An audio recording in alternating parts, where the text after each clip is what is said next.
ওনাদের জন্য চা নাস্তার ব্যবস্থা কর। বৌমা আমার চাই কিন্তু চিনিও না। আব্বা হ্যাঁ চা নাস্তার কথা যেহেতু বলছি আমার মনে হয় রাজি হয়ে যাবে। তুই রাজি হবে, টাকাটা টাকা দিব। ছোট লোকের টাকা দিলেন কি করবো, রাজি হইতেছে না, টাকা দেবো না, টাকা দিলাম। হ্যাঁ আরো শপিং করতে হবে, এতটুকু শপিং হবে? আর কি শপিং আর লাগবে? শোনো আমি ভাবছি কি এক মাস শুধু শপিংই করবো। দেখ, আমাদের বিয়ের ডেট তারপর পারবে। হোক, বিয়ের পরেও শপিং করতে থাকবো।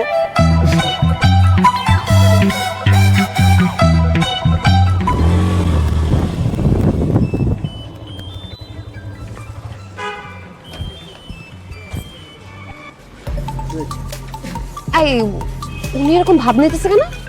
বুঝতেছি না।